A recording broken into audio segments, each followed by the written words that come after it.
Hi, I'm Jim. And I'm Audrey. And we both love wine. But we have some different views. Which is why this series is called His and Hers Wine. Or in this case, whiskey. Whiskey.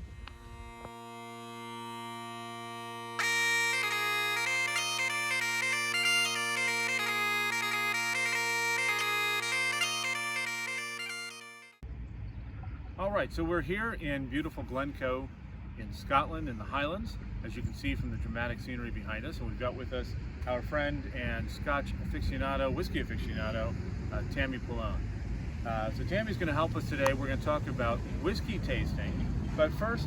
Well, our whole thought was that wine tasting is what we know, but Tammy knows so much more about whiskey, so she's like guiding us, and I'm trying to compare what the differences are and what the similarities are. The biggest thing is that the smell, it drives your taste. So 80% of what you get from your olfactory, your scent, is what impacts your taste. And that's true for whiskey too. Absolutely.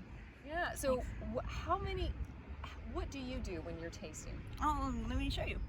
So here's a nice glass, and you have to have this type of glass. I apologize, I don't know the fancy names for all these, but, I don't either. but I'll show you what I do. And you guys have glasses too, so you can follow with me. They are But the kind shape of the glass is intended to get the scents up to you, to sort of allow at the base the whiskey to have a little oxygen contact, and yet channel that up into your nose while you're But they are definitely more narrow at the top than what tasting glasses for wine would be.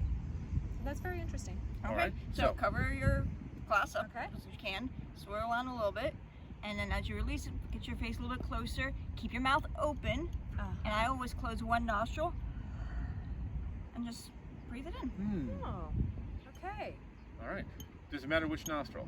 You can do both so you make sure, but the key thing is to open up your mouth, so something about the alcohol that is different content. with opening your mouth as well. Good. I feel like I'm trying to snort a line of whiskey here.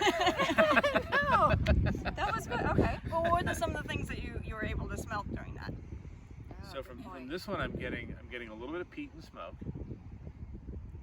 Not a lot, but a little bit. And some richness. What do you guys get? Is it normal to get a lot of that alcohol kind of thing? Is that normal too? You have to kind of smell past that to get more of it? Past it, the alcohol piece? Well, I think so. I honestly don't smell the alcohol anymore. so I do smell a little sweetness of the honey. So even the color kind of showcases a little bit of honey color. True. So a little bit of interesting that I've learned on this trip is that sometimes the Scotch whiskeys are a little bit more darker and caramel in color than the Irish whiskeys, even though they sometimes use the same cask to hold up the flavor. So it's interesting. And that is because with whiskey, really, there's only a couple of ingredients, right? There's barley, there's water, and there's yeast, right? And then the barrel they use. And the barrels they use are leftover barrels from other types of alcohol production. Yes, my favorite being the bourbon barrels. Right, because that's the new trend in Scotch, is to try out different barrels, whether they be wine barrels or sherry barrels or other whiskey barrels, and see what that does to the Scotch. And it was interesting note to me when we were touring that they were talking about bringing wine barrels into it, and that is new and different. I had heard of the bourbon barrels, and the sherry is new with the sweetness, but they were talking about Bordeaux barrels. We didn't taste that, but that is fascinating. Right, and because traditionally the flavor comes from when they dry the malted grain, they use peat. And they smoke the peat, and that dries the grain out, and that gives it that smoky flavor. And as was explained to me, the peat, as you can see, all this green stuff around us will one day be peat.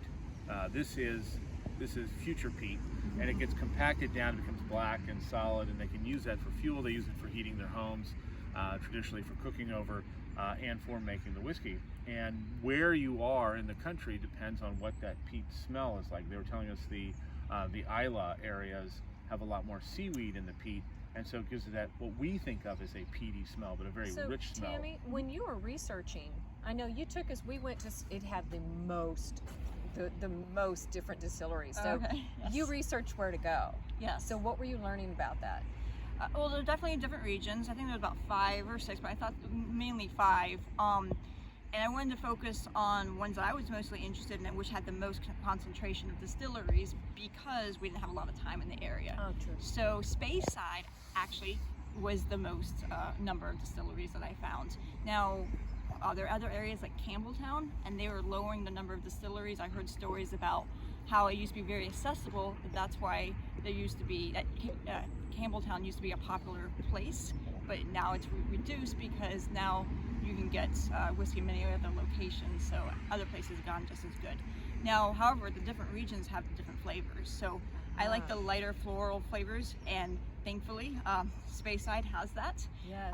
But we also noticed that you guys were interested more of the peaty, smoky flavors, which aren't bad either, but that's more on the west side. Right, that's the hairy-chested man whiskey. I did enjoy those, like you said, the Speyside that was a little bit more smooth and mellow. It was more approachable to me. Yes, it's a great introduction to a Scotch whiskey. Yeah. Is in the Speyside. I love that. Yes, I'm and more on that introduction level. So. Well, and the nice thing, if you come here and you tour here and you ask them about their whiskey, they're more than happy to tell you. Yes. And they're more than happy to pour a dram for you and show you the different types of whiskey. It's a wonderful way to do it. Yes, and you tour them as you go from the East Coast to the West Coast or go southern. It's a very travel accessible country. Yeah, absolutely. All right. So what are we drinking today? We are drinking Glenfiddich 18. Now, what does 18 mean? When it says 18, what does that mean? So it's okay, there's number of different blends and number of different years of the amount of time it was in the barrel. 18 is the lowest, the youngest year, if I say that correctly. So it could have a 20-year whiskey in there, but by law they have to use the 18. Okay. So they have to use the youngest year possible. That's right. That's what goes in the lip. Okay, that makes some sense. All right. So that means that the youngest whiskey in this glass is aged 18 years. In the barrel. In the barrel. 18 years in the barrel. Wow. Right. And all right. we've also discovered that we found some that didn't have any years on them at all. So it was interesting to hear that because That's right. Right. So we learned that they don't want to put like 3 years on there because I would discourage people from wanting to have that whiskey. But that whiskey could have majority of maybe an 18-year or 15-year. You'll never know. But they add more younger, maybe a 3-year or maybe 5-year, because it adds a little bit more of a spike or spice or flavor to it. Because the longer it's in the barrel, the more mellow it gets. Right, And the more, it smooths out.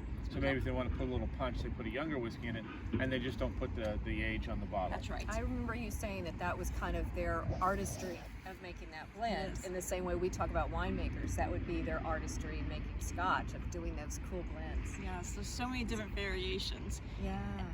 Definitely. Okay, so we'll go and give it this taste because it's looking very yummy. Well, Slanchavar. Slanchavar.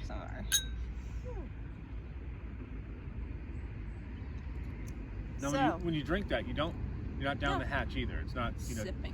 no, sipping. it is sipping. So, no matter what your view on Scotch. on Scotch, wine, whatever, just enjoy.